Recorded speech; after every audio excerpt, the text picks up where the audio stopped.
U.S. President Joe Biden has made an emotional farewell speech at the Democratic Party convention in Chicago. The 81-year-old handed the torch to Vice President Kamala Harris, describing her November election battle as a fight for the future of the country. For more on this, we're now joined by SABC News International Editor Sophie Mokoena. Sophie, good afternoon. What an atmosphere. Electrifying. The love Joe Biden received last night was so heartwarming. You couldn't believe that there were divisions not so long ago. I mean, all we could hear was, "We love you, Joe. Thank you, Joe." Just share with us the crux of that speech of his. Clearly, the Democrats are very happy about what he has done for the country and for the party for so many years, almost 60 years. You know that he became a senator at 29 years old. And of course, he worked very hard to ensure that he's able to grow in the ranks, in the Congress, and also he did finally become the vice president of that country during Barack Obama's tenure. You know that they were both elected to that office, highest office in the land, in 2009, and they continued to work together. And also later then he got into the office and he became the president of the United States of America. So when you look at his track record, you can see this is an American, a citizen that really served his country for quite a long time. And therefore, I think the Democrats wanted to demonstrate their appreciation in terms of what Joe Biden had done for the country. But also he took to the podium talking about what he has achieved and why he soldiered on, but why now he is handing over power or the race to Kamala Harris. Let's take a listen at what he said last night. That is Joe Biden. I love you.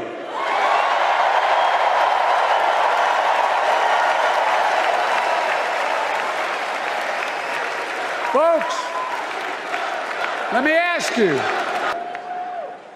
are you ready to vote for freedom?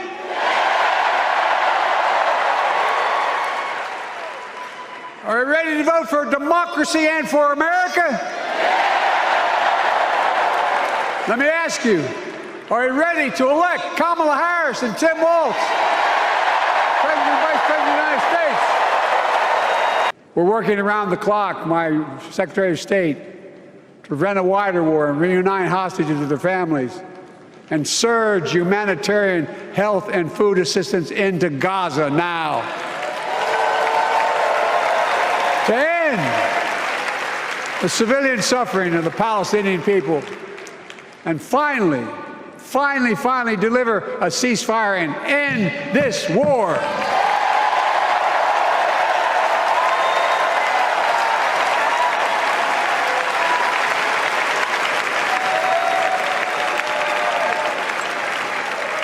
Those protesters out in the street, they have a point. A lot of innocent people are being killed on both sides. We need you to beat Donald Trump.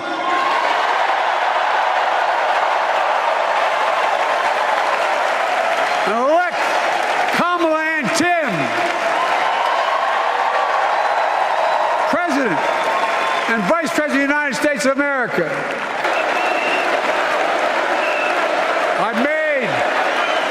I've made a lot of mistakes in my career, but I gave my best to you. For 50 years, like many of you, I've given my heart and soul to our nation. And I've been blessed a million times in return with the support of the American people. Sophie, what an address. I mean, we spoke yesterday, you and I, about the importance of Joe Biden coming out strong and confident, and we've seen now a lot of commentators saying that was by far the most powerful speech by Joe Biden. He was quite strong, there was composure, and he really wanted to deliver this message clear and no thinking in terms of where he stands in terms of the support for Kamala Harris, and I think he did just that. And I think for Kamala, you can see, and the person who is going to be her vice president if he does win the elections, he was very, very emotional. And you can see even members of that party, some of them were crying. And as he pointed out that he did everything that he could do while he had energy to serve the American people and also to ensure that he does continue. He also touched on the foreign policy, particularly the situation in Palestine. And now this morning, the Republicans are criticizing him based on the fact that he said those protests outside, people who were protesting, trying to show the Democrats that what's happening in Palestine, it's not a good thing, and they should take a stand, stop sending arms to Israel. And they are criticizing him for that, saying that he's now supporting Hamas and terrorists. But the truth of the matter is the Palestinians are really, really dying. Mm-hmm. And now he was not the only one whose address seemed to be praised by many. Hillary Clinton also spoke.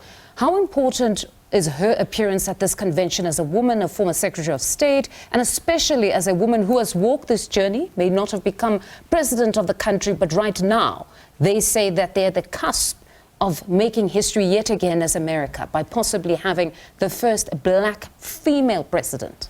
Well, she led the way by agreeing to be the candidate for the Democrats. Even though she didn't win the electoral vote, she was able to win the popular vote. The Electoral College couldn't pronounce her, but she was able to win the popular vote. And people are hoping that she will be able to galvanize those who supported her.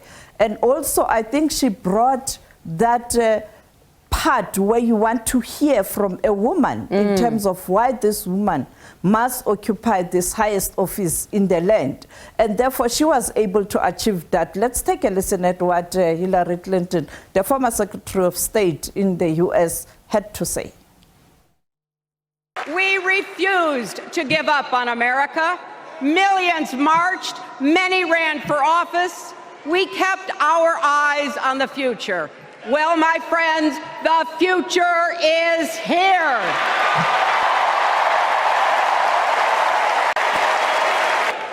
With faith in each other and joy in our hearts, let's send Kamala Harris and Tim Walz to the White House.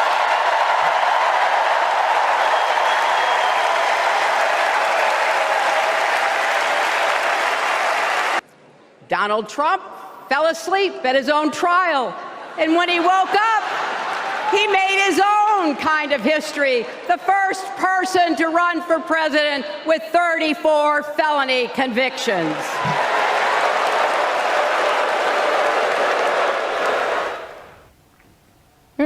What a speech. I could even see Nancy Pelosi there beaming with pride. But tomorrow, or at least many are watching for former U.S. President Barack Obama and former First Lady who will be speaking. What can we expect there, Sophie? Yes, early hours tomorrow morning in South Africa, but later tonight in the U.S., the former President of the United States of America, Barack Obama, the orator, will take to the podium.